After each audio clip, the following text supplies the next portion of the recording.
কোরআন শরীফের সেই আয়াতটা আমি গোড়ায় পড়েছি। মহান আল্লাহ কোরআন শরীফে বলেছেন, ওয়াত্তাবি সাবিলা মান আনাবা ইলাইয়া। মহান আল্লাহ বললেন যে তোমরা ওই মানুষগুলোর রাস্তাকে অনুসরণ করো। আল্লাহ পাকের বক্তব্য, তোমরা ওই মানুষগুলোর রাস্তাকে অনুসরণ করো যারা মান আনাবা ইলাইয়া, যারা ফিরে এসেছে আমি আল্লাহর কাছে। সুবহানাল্লাহ। ভাই এর প্রথমত যদি একেবারেই আয়াত পাকের মর্মটা বোঝার জন্য তাফসীর শুনতে হয় তাহলে এতটুকুই বলতে হবে যে মানুষগুলো আল্লাহর পথে চলে চলে তাদের জীবন লীলা সংবরণ করে আমি আল্লাহর কাছে পৌঁছে গেছে, পৃথিবীর বর্তমান প্রজন্মকে, যে কালের মানুষ পড়ুক সেই কালের জীবিত প্রজন্মকে ওই মানুষগুলোকে অনুসরণ করতে বলা হয়েছে। কথা ক্লিয়ার হয়েছে? মনে করুন ভাই আমরা এই যুগের লোক, আজকের আমরা কোরআন শরীফের ওই আয়াতটা শুনলাম, তাহলে আমাদের এই বেঁচে থাকা জীবিত জাগ্রত মানুষগুলোর দায়িত্ব হলো যে আমরা রেকর্ড খুঁজে দেখব যে কোন মানুষগুলো আল্লাহর পথে চলে চলে তারা আল্লাহর কাছে পৌঁছে গেছে। আমাদের জন্য ধর্মজীবন গড়তে সহজ হলো ওই মানুষগুলোর রাস্তা অনুসরণ করা। ফর এক্সাম্পল, আমরা যদি নিচে থেকেই ধরতে ধরতে যাই, সাপোজ আমরা ধরে নিলাম ভাই এই এলাকার মানুষদের কথাই বলছি, এই এলাকার মানুষদের কাছে প্রচুর পরিমাণে দ্বীনের খেদমত করে গেছেন আমার আব্বা, না করেননি? হ্যাঁ, সেই মানুষটা তার জীবনটাকে আল্লাহর পথে রেখে কাটিয়েছেন না কাটাননি? হ্যাঁ না বলে কাটিয়েছেন। ভাই তার ঊর্ধ্বে যদি বলি পানিগোবরার হাফেজ সাহেব হুজুর কিবলা জি, তেনাকে এখানকার মানুষ খুব কাছ থেকেই জানতেন। ভাই সেই মানুষটা তার জীবনটাকে আল্লাহর পথে কাটিয়ে গেছেন না জাননি? ভাই যদি তার ঊর্ধ্বে যাই তো ধরে নেন দরগাপুরি সাহেব হুজুর জি, তো সেই মানুষটা দেখা লোক এখনো বেঁচে আছে। ভাই তো দরগাপুরি সাহেব তার জীবনটাকে আল্লাহর পথে কায়েম করে তিনি জীবন লীলা সংবরণ করে পৃথিবীর উপরিভাগ থেকে মাটির গর্ভে গেছেন। কথা ঠিক না ভুল? ভাই তার ঊর্ধ্বে যদি দেখতে যাই তাহলে বসিরহাট আল্লামা হুজুর রাহমাহুল্লাহ তিনি তার জীবনটাকে আল্লাহর রাস্তায় দাঁড় করিয়ে জীবনটা কাটিয়েছেন না কাটাননি? যদি তার ঊর্ধ্বে দেখতে যাই তাহলে ফুরফুরা শরীফের পীর সাহেব কিবলা মুজাদ্দিদে জামান আলা হযরত তিনি তার জীবনটাকে আল্লাহর রাস্তায় জীবনটাকে পূর্ণ উৎসর্গ করে তিনি মাটির মানুষ হয়েছেন না হননি? আমি আর ঊর্ধ্বে যাই না জি, এইটুকু বলি। কোরআনের আয়াতে বলা হলো ওয়াত্তাবি সাবিলা মান আনাবা ইলাইয়া, যারা আমার পথে চলে চলে আমার কাছে পৌঁছে গেছে তোমরা তাদের রাস্তা ধরো। সুবহানাল্লাহ বলেন জি। তো ভাই আমরা এই আয়াত থেকে প্রমাণ পাই যে এই শ্রেণীর মানুষগুলো রাস্তা ধরতে আদেশ করেছেন আমাদের কে? চিল্লে বলেন আল্লাহ। আমি আরেকটা আয়াত বলছি, মনে রাখুন ভাই কোরআন শরীফে আমরা সূরা ফাতিহা পড়ি, তো সূরা ফাতিহাতে প্রতিদিন পড়ছি, প্রতিদিন ইহদিনাস সিরাতাল মুস্তাকিম সিরাতাল লাযিনা আন'আমতা আলাইহিম। পড়েন না কি পড়ছি? ইহদিনাস সিরাতাল মুস্তাকিম। ও আল্লাহ তুমি আমাদেরকে সরল সহজ সঠিক রাস্তাটি দেখাও। ওই ফাতিহার মধ্যে বলছি আল্লাহ সোজা এবং সঠিক রাস্তাটি আমাদেরকে দেখাও। সে রাস্তা কাদের? সিরাতাল লাযিনা আন'আমতা আলাইহিম, আল্লাহ ওদের রাস্তা যাদের প্রতি তুমি নিয়ামত দান করেছো। ওদের রাস্তা যাদের প্রতি তুমি নিয়ামত দিয়েছো। তাহলে আমরা ওই আয়াত পাক থেকে আল্লাহ শিখিয়েছেন আর আমরা বলছি আল্লাহ তুমি আমাদেরকে ওদের রাস্তা দেখাও যাদের উপরে তুমি তোমার নিয়ামত তোমার অবদান তুমি দিয়েছো। অমনোযোগী হবেন না, তাফসীর মানে নানির গল্প না, বলো নানির গল্প না, মনোযোগ দিতে হবে জি। তাহলে আগের আয়াতে কি ছিল? আগের আয়াতে ছিল, গোড়ার আয়াতে যে তোমরা যে মানুষগুলো আমার পথে চলে ইন্তেকাল করে গেছে তোমরা তাদের রাস্তা অনুসরণ করো। সূরা ফাতিহার আয়াতটাকে আমরা লক্ষ্য করে দেখছি, আল্লাহর কাছে চাইছি আল্লাহর শিখানো বলিতেই যে আল্লাহ তুমি আমাদেরকে সহজ এবং সঠিক রাস্তাটি দেখাও। কাদের রাস্তা? যাদের প্রতি তুমি তোমার নিয়ামত দান করেছো। তাহলে তোমার নিয়ামত পেয়ে যারা জীবন কাটিয়ে কবরে গেছেন আমরা ওদের রাস্তা আল্লাহর কাছে দেখতে চাচ্ছি।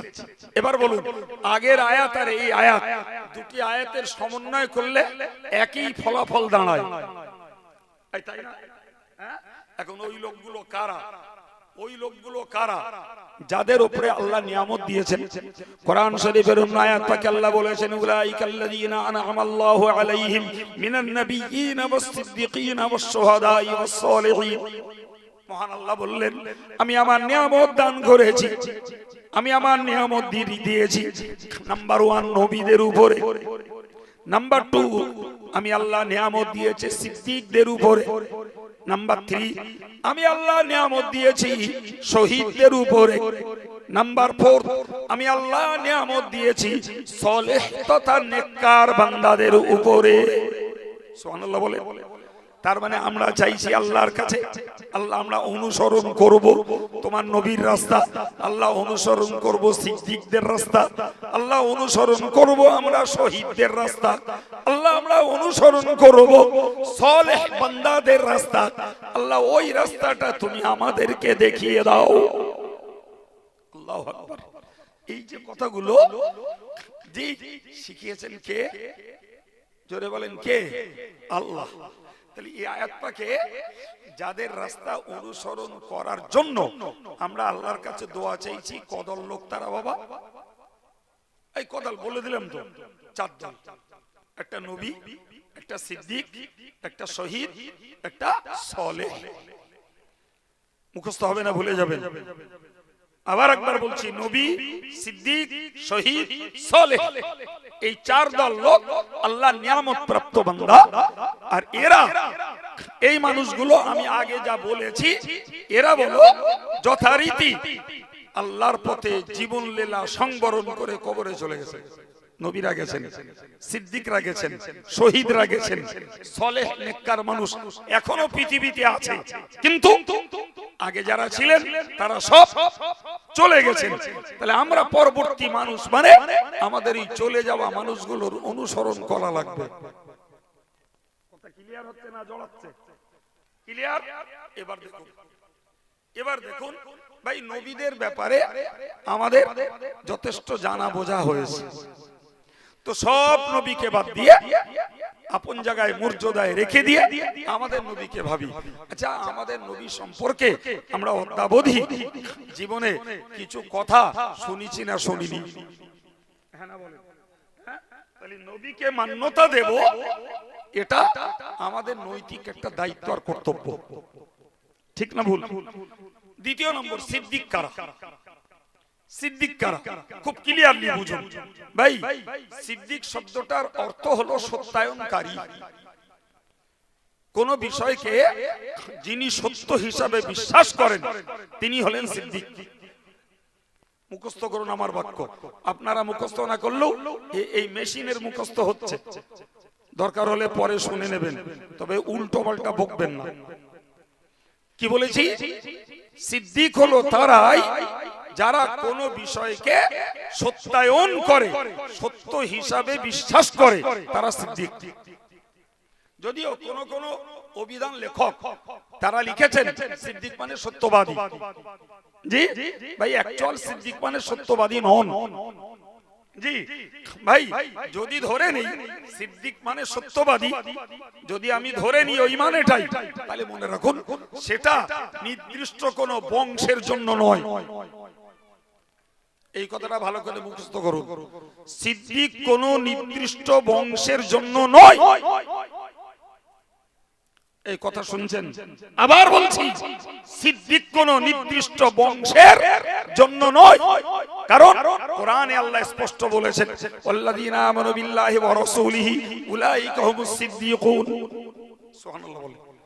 যারা আল্লাহর প্রতি ঈমান নিয়ে এসেছেন, যারা রাসূলের প্রতি ঈমান নিয়ে এসেছেন, আল্লাহ স্পষ্ট বলেছেন তারা হলো সিদ্দিক। তাহলে কাইয়ুম সাহেব সিদ্দিক, বাকিউল্লাহ সিদ্দিক, ওই আব্দুর রাজ্জাক ভাই সিদ্দিক, আমার এই নুরুল ইসলাম জামাই বাবু সিদ্দিক, এই ভাই সিদ্দিক, ওই যুবক ছেলেটা যে আল্লাহ আল্লাহ রাসূলের প্রতি ঈমান এনেছে এও সিদ্দিক। কিছু বলছেন না? বলেন, কথা বলেন। আমি আমার বাপের কথা বলেছি না কোরআনের আয়াত পড়েছি? কারণ মুরত থাকে আমার সামনে এসে কথা বলবে যে কোরআন বলছে প্রত্যেকটা ঈমানদার হলো সিদ্দিক। কেন? আলহামদুলিল্লাহ, এরা আল্লাহকে সত্যায়ন করেছে, এরা রাসূলকে সত্যায়ন করেছে, ফলে এরা সিদ্দিক। আমার দেশের একদল অবুঝ অপড়ুয়াদের কাছে সিদ্দিক একটা নির্দিষ্ট বংশের লেশ, হারগিজ নয়, কখনো নয়। সম্মানিত ভাইরা, এর ব্যাকগ্রাউন্ড বুঝুন, ব্যাকগ্রাউন্ড বুঝুন। সময় যদিও শর্ট, যে আয়াতটুকু পড়েছে তাফসীর করার মতন সময় আমার কাছে নেই, তবুও চেষ্টা করব সময়ের ভিতরে একটা কমপ্লিট সেন্স আপনাদেরকে দেওয়ার জন্য। ভাই, রাসূলুল্লাহ মেরাজে গেলেন, মেরাজে গেলেন এবং অভূতপূর্ব দৃশ্য দেখে এলেন। সংক্ষিপ্ত কথা, তিনি এশার নামাজ পড়ে গেছেন। যদিও তখন এই এশার নামাজ, ফজরের নামাজ আমাদের জন্য ফরজ হয়নি। রাসূলুল্লাহ অন্য নবীদের আমল অনুযায়ী তিনি নামাজ ফরজ হওয়ার আগেও এই নামাজগুলো পড়তেন। সুবহানাল্লাহ বলেন। ফরজ হয়েছে তো মেরাজের রাতে রে বাবা, কিন্তু নবী এশা পড়ে সেদিন মেরাজে গেছেন, আবার এসে ফজরের নামাজ পড়েছেন। সুবহানাল্লাহ। ফজরের নামাজ পড়ে নিজের চাচাতো বোন উম্মে হানি বিনতে আবি তালিব, যে আবু তালেবের কন্যা উম্মে হানিকে ডাকলেন, ডেকে বললেন নামাজ পড়ে নাও। উনি নামাজ পড়লেন। নামাজ পড়ার পরে বললেন, জানো আমি গত রাত্রিতে বাইতুল মুকাদ্দাসে গেছি, ওখান থেকে 7 আসমান ভ্রমণ করেছি, আল্লাহর জান্নাত জাহান্নাম সবকিছুকে দর্শন করে এই ফিরে এসে তোমাকে ডাকলাম। তো তিনি তো হতবাক, এগুলো তো বাস্তব যুক্তির বাইরে। কারণ বাইতুল মুকাদ্দাস যেতেই কম বেশি 1 মাস সময় লাগে। এরকম প্লেন রাস্তা নাই, কোথাও পাহাড়, কোথাও পাহাড়ের টিলা, এসব পেরিয়ে পেরিয়ে যেতে যেতে 1 মাস সময় লেগে যায়। সেই জায়গা মুহাম্মদ সাল্লাল্লাহু আলাইহি সাল্লাম কি করে ঘুরে এলেন, তার ব্রেন খেলছে। জি, আবার বলছেন শুধু ওই নয়, যেখানে কেউ যায়নি পৃথিবীর, উনি বলছেন আমি 7 আসমান ঘুরে এসেছি, জান্নাত জাহান্নাম দেখে এসেছি। তো উম্মে হানি এক পর্যায়ের হতভম্ব, কিন্তু আমার নবী তো তুঙ্গে রয়েছেন, একদম তুঙ্গে। নবী বললেন, উম্মে হানি আমি এই কথাগুলো কাবার চত্বরে যেয়ে বলবো। কোথায় যেয়ে বলবেন? আরে তখন তো নবুয়তের বয়স মাত্র 11 বছর, তখনও মুসলমানের সংখ্যা খুব বেশি নয়, তখনও কাবার চারিপাশে যথেষ্ট কাফেরদের আবাসস্থল রয়েছে এবং কাবাতে তাদের আনাগোনা রয়েছে। উম্মে হানি রাসূল করিম সাল্লাল্লাহু আলাইহি সাল্লামকে খুব অন্তর থেকে নিবেদন করলেন যে হুজুর আপনি এই কথাগুলো বলবেন না, ওরা একেতে আপনাকে মিথ্যাবাদী বলে, আর এই কথাগুলো যে আপনি বলেন ওরা আপনাকে ঠাট্টা করবে, রহস্য করবে, বিদ্রুপ করবে। মিথ্যাবাদী তো বলবে না শুধু, বরং পাগল বলবে। কি বলবে? কি বলবে? পাগল বলবে। কারণ আপনি যে সমস্ত জায়গাগুলো ভ্রমণের দাবি করছেন, ওই জায়গাগুলো ভ্রমণের কোনো রেকর্ড ইতিপূর্বে নেই। প্রিয় নবী বললেন, আল্লাহ যা আমাকে চোখে দেখিয়েছেন তা আমি বলবোই। সুবহানাল্লাহ বলেন। আমি তো সচক্ষে দেখেছি, আমি তো কারোর কাছ থেকে শুনে বলছি না, সুতরাং আমি যা দেখেছি তা বলবো। তো রাসূল যখন কাবায় যাওয়ার জন্য উদ্যোগ নিয়েছেন, হযরত উম্মে হানি রাসূলুল্লাহর জামার আঁচলটা, কোনাটা টেনে ধরলেন। কথা বোঝা যাচ্ছে কি? উনি ছিনিয়ে নিয়ে চলে গেলেন। তো উম্মে হানি দেখলেন রাসূলের যে উদ্যোগ, তার ভিতরে যে উদ্দীপনা, এ কথা তিনি বলবেন। তিনি সঙ্গে সঙ্গে ওনার একটা পরিচারককে পাঠিয়ে দিলেন, যাও তো যে রাসূল কি বলছেন আর মক্কা কুরাইশি কাফেররা রাসূলের কথাগুলোকে কিভাবে নিচ্ছেন একটু দেখে এসো তো। তো সে ব্যাসাইডে রিপোর্ট দিল, তাতে রিপোর্টে প্রমাণ হলো উনি যে ভয়গুলো করছিলেন সেটাই সত্যি হয়েছে। কি ভয় করছিলেন যে লোকে পাগল বলবে, মিথ্যাবাদী বলবে? জি, ঘটনা তাই ঘটছে। জি, ওনার রিপোর্টার এসে রিপোর্ট দিল যে উনি ওনার এই কথাগুলো বলেছেন, আর পক্ষান্তরে লোকেরা এই ফিডব্যাক এই হিসাব দিচ্ছে। উম্মে হানি খুব টেনশনে পড়লেন।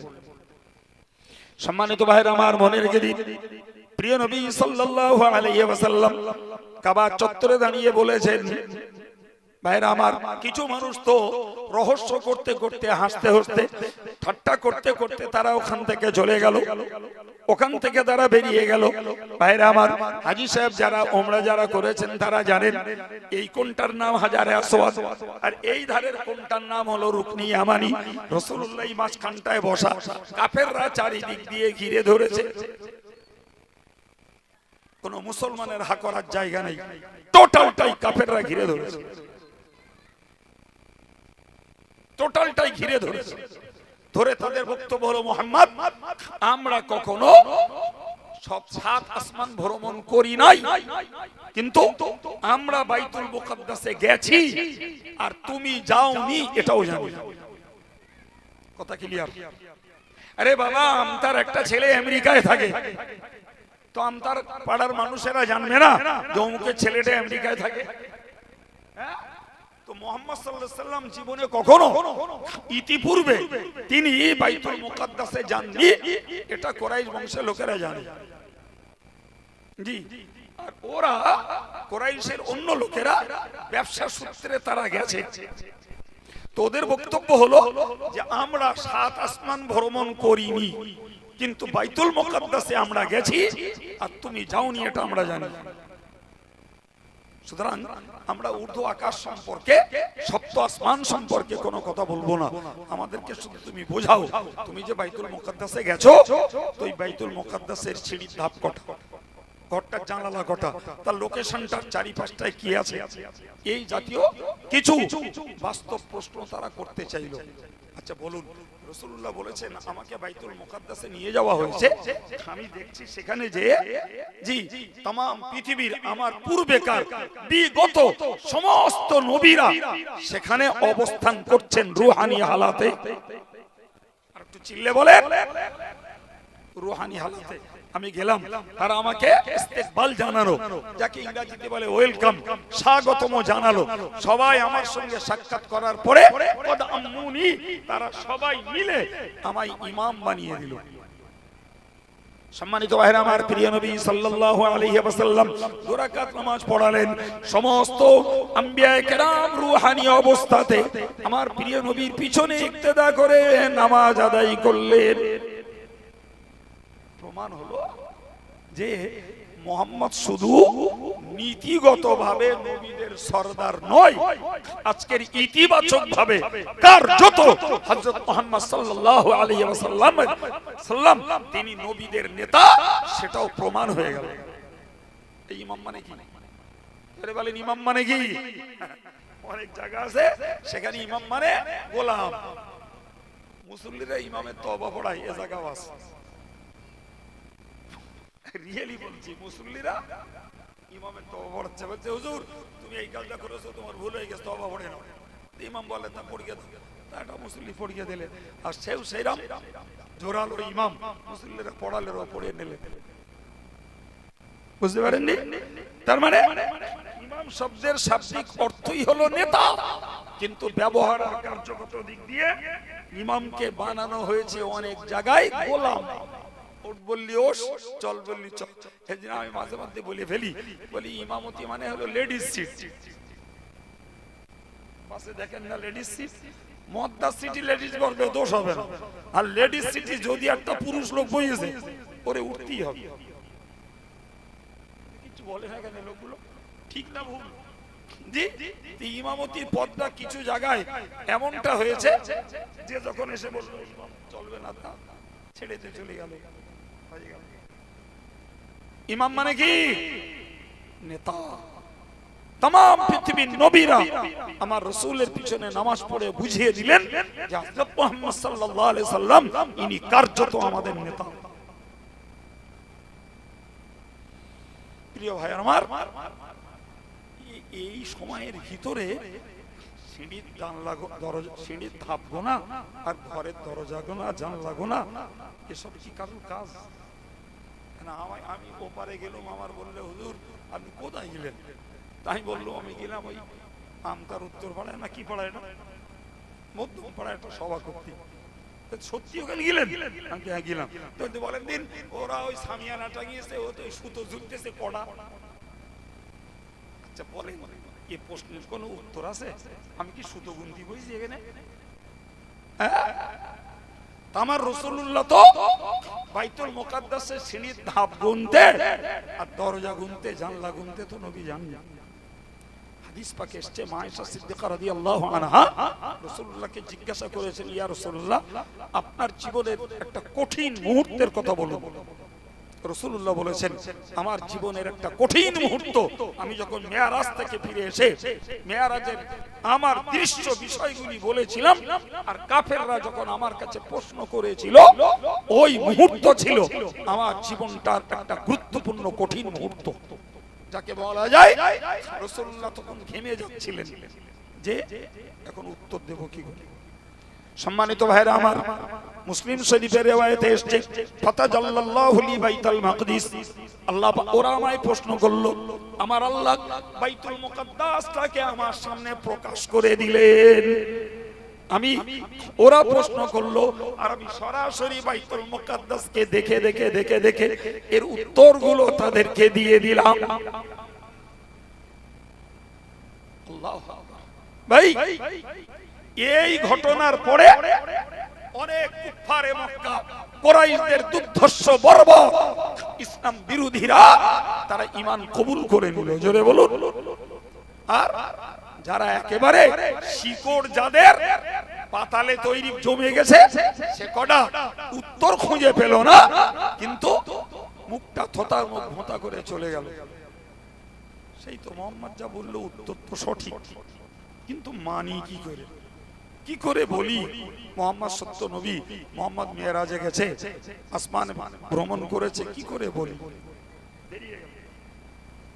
এই যারা বেরিয়ে গেছে ভাই, এদের সঙ্গে দেখা হযরত আবু বকর রাদিয়াল্লাহু আনহু। জি, তো ওরা যে আবু বকরকে দেখতে পেয়ে বললে, আবু বকর তুমি এখনো মোহাম্মদের পেছনে ঘুরবে?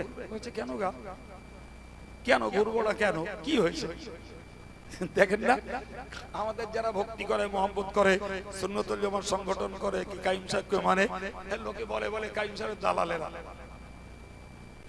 বলে না বলে না কাইম সাহেব দালাল।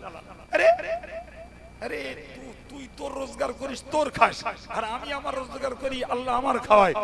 তুই যদি কারো দালাল হতে পারিস, আমি কারো দালাল হইনি, দোষ কেন রা? এই কথা বলে তুই কারো দালাল হতে পারিস, আমি হতে পারি না? তুই আঙুল তোলার কে? আমি যদি তোর ঘুরিয়ে বলি তুই অমুকের দালাল, কথা বলেন না? সম্মানিত ভাইরা আমার, তো ওরা আবু বকরকে বলল, আবু বকর এখনো মোহাম্মদের পেছনে ঘুরবে? তো কেন, কি হয়েছে, ঘুরবো না কেন? তো দেখো গে সে মোহাম্মদ কাবার চত্বরে বসে কি পাগলামি করতেছে, বলতেছে যে কালকে নাকি বাইতুল মুকাদ্দাসে গেছে, তারপরে 7 আসমান ভ্রমণ করেছে, জান্নাত জাহান্নাম দেখেছে, আল্লাহর সাথে কথা বলেছে, এই সব পাগলামি কথাবার্তা বসে বলছে। আবু বকর ওইখানটায় দাঁড়িয়ে বললেন, শোনো, আমি আমার নবীর কাছ থেকে এখনো একথা শুনি নাই, তবে যদি আমার নবী বলে থাকেন আমি বিশ্বাস করছি আমার নবী কখনো মিথ্যা বলে না। একটু চিল্লে বলে। হযরত আবু বকরের নাম হলো আবু বকর সিদ্দিক। সুবহানাল্লাহ বলবেন না? সেদিন থেকে আবু বকরের নামের পাশে জোড়া হলো সিদ্দিক। তার মানে তিনি রাসূলের আনিত বিষয়কে সত্যায়নকারী, এই জন্য তার নাম সিদ্দিক। কথা শুনতে পাচ্ছেন? আমি কোরআনের আয়াতের তাফসীর বলছি আপনাকে। কোরআন বলেছে যে তোমরা নবীদের রাস্তা, সিদ্দিকদের রাস্তা, শহীদদের রাস্তা এবং সালেহদের রাস্তা চলার জন্য অনুসরণের জন্য আমার কাছে চাও, তাই চাচ্ছি ইহদিনাস সিরাতাল মুস্তাকিম, আল্লাহ সঠিক সহজ রাস্তাটি আমাদেরকে দেখাও। কাদের রাস্তা? তুমি যাদের প্রতি নিয়ামত দিয়েছো। 3 নম্বরের আয়াত পড়ে আপনাকে প্রমাণ দিয়েছি নিয়ামত আল্লাহ কাদের দিয়েছেন? নবী, সিদ্দিক, শহীদ, সালেহ। প্রিয় ভাইরা আমার, তো আবু বকর সেদিন থেকে হলেন সিদ্দিক। তাহলে আগে কি বলেছি? तमाम পৃথিবীর ঈমানদাররা কি বলেছি? দেরি হচ্ছে কেন বলতে? সিদ্দিক হওয়ার ইচ্ছা নেই? হ্যাঁ, আমরা আল্লাহকে সত্যায়ন করেছি, আমরা রাসূলকে সত্যায়ন করেছি, ফলে আমরাও সিদ্দিক। জি, তবে আমার বাংলার দেশে যেটা প্রচলিত হয়েছে, ফুরফুরা শরীফের পীর মুজাদ্দিদ জামান আবু বকর ইবনে আব্দুল মুক্তাদির, জি, তিনিও সিদ্দিক। কারণ তিনি হযরত আবু বকর সিদ্দিক রাদিয়াল্লাহু আনহু, যিনি রাসূলের প্রথম খলিফা, তার বংশধর। একটা হতো বংশগত সিদ্দিক, আর একটা হলো গুণগত সিদ্দিক। এই দুটোকে মনে রাখুন। আবার বলছি, একটা হলো বংশগত সিদ্দিক, আর একটা হলো গুণগত সিদ্দিক। তাহলে तमाम পৃথিবীর ঈমানদার যারা, সে হযরত আবু বকর সিদ্দিক রাদিয়াল্লাহু আনহুর বংশধর হন নাই বা হন, ঈমানের সূত্রে সবাই সিদ্দিক।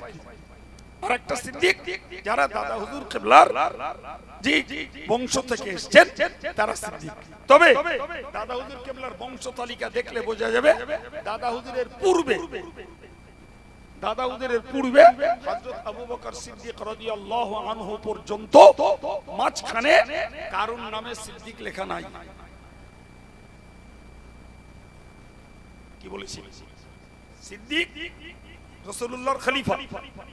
আর আমরা বাংলাতে জেনেছি সিদ্দিক ফুরফুরা শরীফের দাদা পীর সাহেব কিবলা।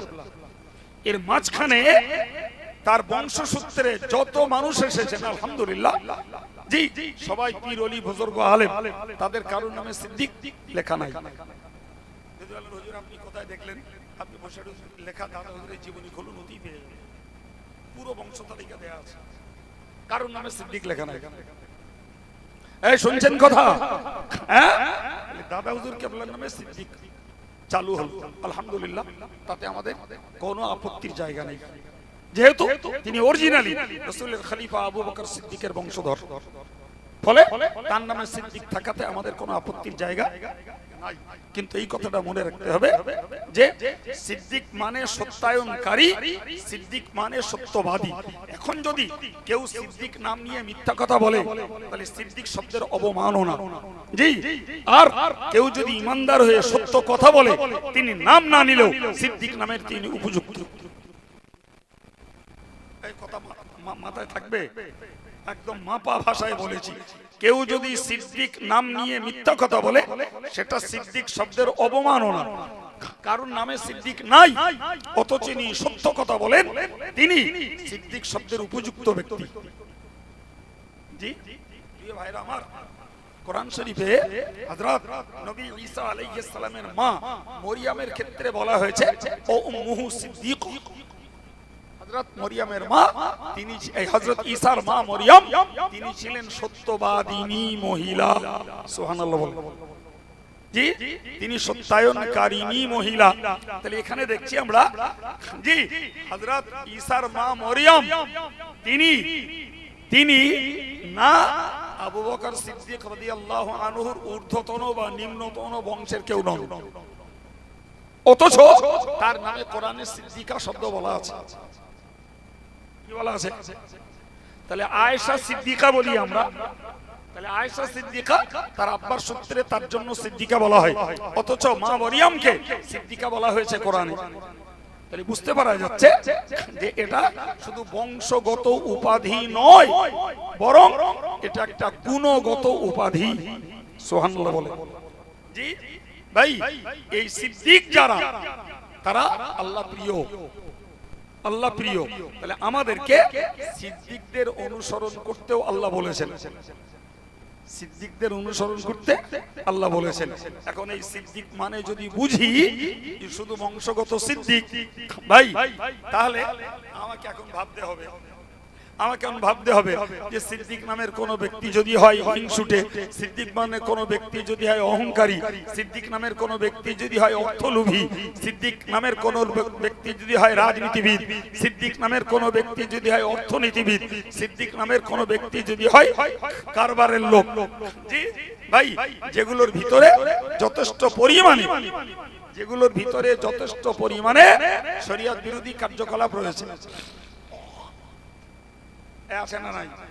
হিংসাটা শরীয়ত বিরোধী, অহংকারটা শরীয়ত বিরোধী, বংশের গরমটা শরীয়ত বিরোধী। ভাই, বর্তমান দেশের রাজনীতি 100% শরীয়ত বিরোধী। যে দল হয়, আমার কোন দলের নামে পার্টিকুলার কথা নয়, মৌলিক নীতিতে যদি বিচার করি 100% তারা শরীয়ত বিরোধী কথা বলে। তাহলে সিদ্দিক হলেই অনুসরণ করা যাবে? চিল্লে বলেন হ্যাঁ? সম্মানিত ভাইরা, এটাকে আমাদের মাথায় রাখতে হবে। এরপরে শব্দে কোরআনে আছে শহীদ। শহীদ কারা? ভাই, যারা রাজনীতি দখল, এই জলকর দখল করতে যে মার্ডার হয়ে গেল, তাদের নামে লিখে দেওয়া হলো শহীদ বেদি। কেউ রাজনীতি করতে যে মার্ডার হয়ে গেল, তার নামে লেখা হলো তে মাথার মোড়ে একটা ফলক তৈরি করে লিখে দেওয়া হলো শহীদ বেদি। তার নামে লিখে দেওয়া হলো শহীদ অমুক, স্মরণ রহে, অমর রহে। নিশ্চিত এরা সিদ্দিক নামের অযোগ্য, এরা শহীদ নামের অযোগ্য।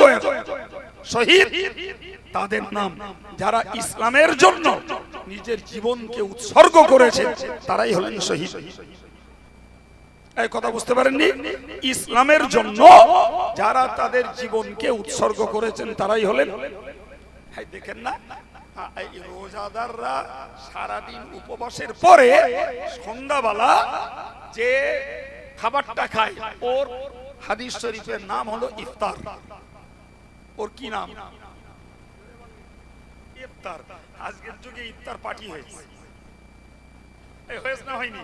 বলছে ইফতার পার্টি। আচ্ছা, ভালো কথা, ইফতার পার্টি। তো যে দল সেই ইফতার পার্টি দিচ্ছে, সে দলের লোকেরা তো গেল, সেখানে দেখা গেল প্রচুর পনে বেরোজগার, নাক মোছা রুমালটা মাথায় নিয়ে খেটকে এনে দে, হাঁসের মতন খেয়ে নিলে প্যাক প্যাক করে ও ইফতার করতেছে। ওর নাম ইফতার। ওই শহীদ শব্দটার যেমন অবমাননা করা হচ্ছে, এই ইফতার শব্দটারও তেমন অবমাননা করা হচ্ছে। ওর নাম ইফতার নয়, বরং আল্লাহর সন্তুষ্টির জন্য যারা সেহরি থেকে ইফতার পর্যন্ত, সন্ধ্যা পর্যন্ত যারা পানাহার থেকে বিরত, স্ত্রী সহবাস থেকে বিরত, ওই মানুষগুলোর পাওনা নাস্তাটাই হলো ইফতার। ইফতার শব্দের বাংলা অর্থ হলো নাস্তা। বুঝতে পারেননি? ইফতার শব্দের বাংলা অর্থটাই হলো নাস্তা। সেইটাকে রোজার ক্ষেত্রে বলা হয়, রোজা ভঙ্গ করে খাওয়ার নাম হলো, বা খেয়ে রোজা ভঙ্গের নাম হলো ইফতার। ওটা পাওনা কার? রোজাদারের। সম্মানিত ভাইরা আমার, সুতরাং রাজনৈতিক মার্ডার, হাঁটা দখলের মার্ডার, জলকর দখলের মার্ডার, জি, এগুলোর নামে শহীদ শব্দ লাগানো মানে কোরআনের এই শব্দটাকে অবমাননা করা। জি, তাহলে মুখস্থ করুন, শহীদ কারা?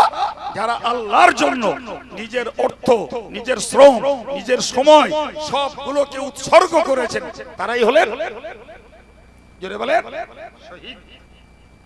এদেরকে অনুসরণ করার জন্য বলা হয়েছে। আর কি শেষ কথায় as-salihin, কোরআন শরীফের আয়াতের ৪র্থ নম্বরে বলা আছে, সালেহ যারা নেককার, যারা সৎ কর্মশীল, যারা আল্লাহওয়ালা, এরাই হলেন সালেহ। আমরা আল্লাহর কাছে চাইছি, আল্লাহ নবীদের রাস্তা দেখাও, সিদ্দিকদের রাস্তা দেখাও, শহীদদের রাস্তা দেখাও, সালেহদের রাস্তা দেখাও। আল্লাহ ওদের রাস্তা অনুসরণ করতে পারলে যারা তোমার পথে চলে মারা গেছেন, তাদের রাস্তাই অনুসরণ করা হবে। হাদিস পাকে এসেছে, হাদিস পাকে এসেছে, মান কানা মুস্তিন্নান ফালিয়াস্তিন্না বিমান কদ মাতা। তোমরা ওদের রাস্তাকে অনুসরণ করো, যাদের রাস্তা, যারা এই আমার রাস্তায় চলে মৃত্যুবরণ করেছে, তোমরা ওদের রাস্তা মানো। এবার বলুন, জি, নবী বলুন, সিদ্দিক বলুন, শহীদ বলুন, সালেহ বলুন, জি, এরা আল্লাহর রাস্তায় চলে মারা গেছে। হ্যাঁ না বলেন যে আপনাদের কি মনে হয় আমি সবের কথা বাদ দিয়ে ফুরফুরা শরীফের দাদা হুজুর কেবলার কথা বলছি? আচ্ছা, আমাদেরকে যদি তার রাস্তা অনুসরণ করতে হয়, তার ভক্ত যদি হতে হয়, তার অনুরক্ত যদি হতে হয়, তাই নাম্বার ওয়ান তিনি ছিলেন একজন আলেম। কি ছিলেন? আলেম। ভাই তার রাস্তা অনুসরণ যদি করতে হয় তাহলে আমরা পুঁথিগত বিদ্যায় ডিগ্রি হোল্ডার আলেম না হই, অন্তত পক্ষে এই এলেমটুকু অর্জন করলে, যে এলেমটুকু অর্জন করলে আর বাচ্চাদেরকে করালে তারা অন্তত আল্লাহর পথে চলতে পারে। ভাই এই এলেম না শিখে, বাচ্চাদেরকে না শিখিয়ে দাদা হুজুরের ভক্ত হওয়া যায়? একটু জলদি জবাব দেবেন, জবাব দেবেন। আচ্ছা, হওয়া যায়? ভাই তাহলে এলেম অর্জন না করে আর বাচ্চাদেরকে অর্জন না করিয়ে আলেম হওয়া যায় না, আর দাদা হুজুরের ভক্ত হওয়াও যায় না। আচ্ছা বলেন তো, দাদা হুজুর কেবলা তিনি পীর সাহেব ছিলেন। পীর সাহেব, ভাই পীর সাহেবদের জীবনে প্রথম কাজ হলো সকাল সন্ধ্যায় আল্লাহ জিকির করা, এশার নামাজ পড়ে দরুদ শরীফ পড়া। এইগুলো হলো একজন পীর সাহেবের জীবনের প্রথম কাজ। আচ্ছা, যাদের কাছে 5 ওয়াক্ত নামাজ নেই, জিকির নেই, বাদ মাগরিব বাদ ফজর নেই, তাদের কাছে দরুদ শরীফ পড়ার কোনো রেকর্ড, ভাই এভাবে শুকনো বেনামাজির জীবন, জিকির শূন্য জীবন, এলেম শূন্য জীবন অর্জন করে দাদা হুজুরের ভক্ত হওয়া যায়? ভাই ফুরফুরা পীর সাহেব কেবলা তিনি ছিলেন মুহাদ্দিস। তুমি হাদিস পড়তে নাই বা পারো ভাই, তিনি ছিলেন ফকিহ। তুমি ফতোয়া ফরজ নাই বা বোঝো ভাই। ভাই তিনি ছিলেন এই বাংলার যুগ সংস্কারক, মুজাদ্দিদে জামান। জি, তো মুজাদ্দিদে জামান আমরা হতে পারবো না, তো এটুকু তো পারি, আমার বউডারে নামাজি বানাতে পারি, বউডারে পর্দানশীনা বানাতে পারি, বউডারে ধার্মিক বানাতে পারি, ছেলেটাকে আমি ধর্মপথে ফেরাতে পারি, তাকে তাস থেকে জুয়া থেকে বাঁচাতে পারি, আমার মেয়েটাকে আল্লাহ ওয়ালি বানাতে পারি। ভাই তবে তো দাদা হুজুর কেবলা সংস্কার করেছিলেন বাংলা, আমি সংস্কার করতে চেষ্টা করেছি দাদা হুজুরের ভক্ত হয়ে আমার পরিবারটা, তাহলে তো একটা নাম রাখা যায়। ভাই এখন যদি নিজেই নামাজ কালাম পড়ে না, নিজেই মাতাল, নিজেই দাঁতাল, নিজেই সুদখোর, নিজেই মদখোর, নিজেই গাঁজাখোর, আচ্ছা এগুলো কি দাদা হুজুর করে এলো জীবনে? হ্যাঁ, তাহলে তুমি নিজে সোজা হবা না, তোমার পরিবারকে কি করে সংস্কার করবা বাপ? এ তো ওইরকম হবে, নিজের মাথায় চুল নিয়ে একটাও দেখো, সে লোকের টাক পড়া বন্ধ করার জন্য ওষুধ বিক্রি করতেছে। আচ্ছা ও কেউ নেয়? যে কেউ খরিদ্দার তো বলবে হ্যাঁ তোর ওষুধ খেয়ে যদি টাক পড়া বন্ধ হইতো, তা তোর মাথায় টাক পড়লে কেন?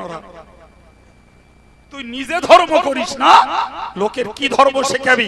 তুই নিজে দাদা হুজুরের ভক্তি নয়, দাদা হুজুরের অনুসরণ তোর জীবনে নাই, তুই কি দাদা হুজুরের মহব্বত দেখাস না?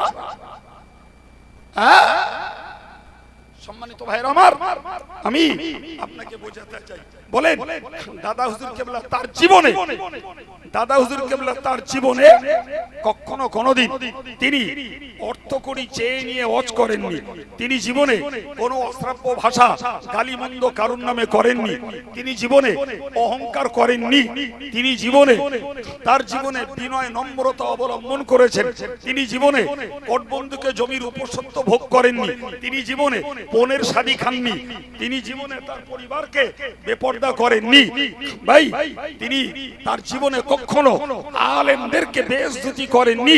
এগুলো সব তার জীবনীতে লেখা আছে, সব।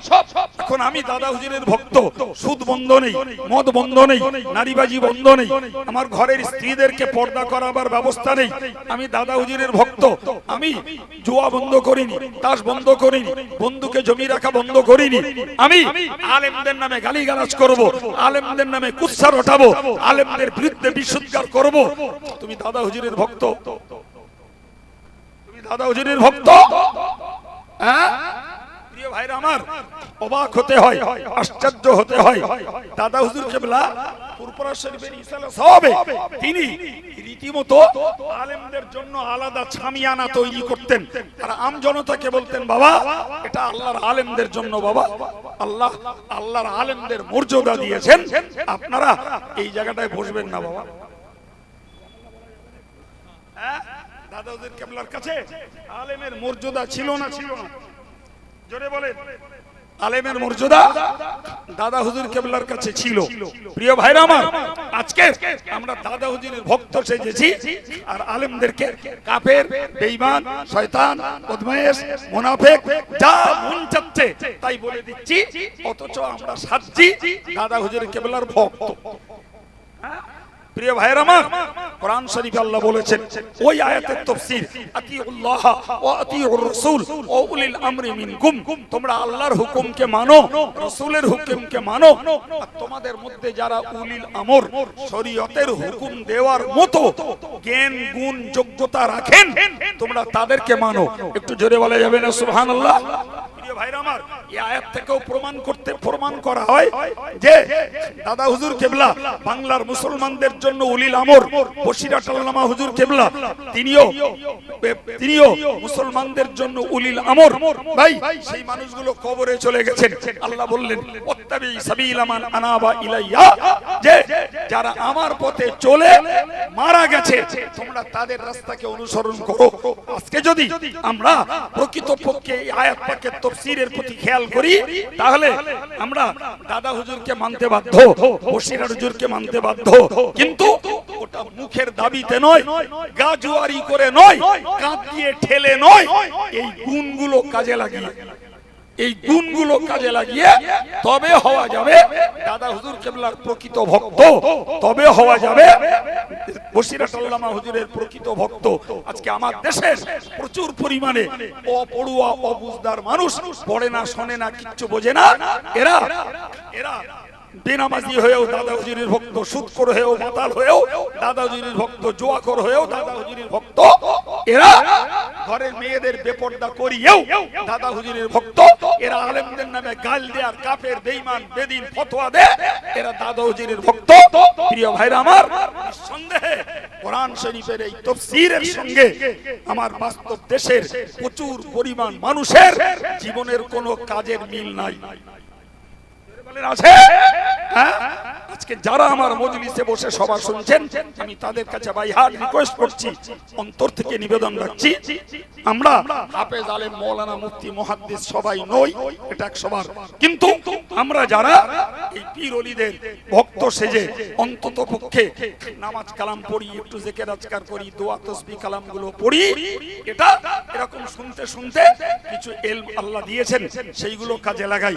আজকে যারা মডেল মাদ্রাসা করে বাচ্চাগুলোকে প্রাথমিক পর্যায়ের ইসলামী শিক্ষার প্রতি যারা এই উৎসাহিত করছেন এবং বাচ্চাগুলোকে দিয়ে দ্বীনের আলো তাদের জ্বালিয়ে দিচ্ছেন এবং শরিয়ত বিরোধী কাজ থেকে নিজেদেরকে রক্ষা করে চলার চেষ্টা করছেন আমি মনে করি সে সাধারণ মানুষ হোক আর আমাদের এই আদর্শের কোন আলেম হোক তারাই প্রকৃতপক্ষে দাদা হুজুরের ভক্ত হয়ে দাদা হুজুরের সিলসিলার খিদমত করছে। যারা ইলম অর্জন দিয়ে বাচ্চাদেরকে ইলম শেখানো বন্ধ করে দিয়ে শরিয়ত বিরোধী কাজে ডুবে গাল দিয়ে শত্রুতা করে হিংসা করে শুধুমাত্র ভক্ত সেজেছেন কিয়ামতের দিনে দাদা হুজুরের দোয়া দাদা হুজুরের সুপারিশ শাফাআত পাওয়ার পরিবর্তে দাদা হুজুরের বদদোয়ার হকদার হওয়ার সম্ভাবনাই তাদের নসিবে প্রবল। আল্লাহ বোঝার তৌফিক দেন সকলেই বলুন আমিন।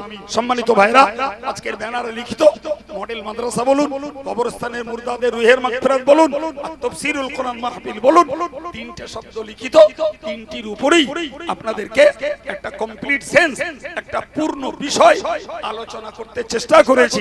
আল্লাহ তৌফিক দিন বলুন আমিন।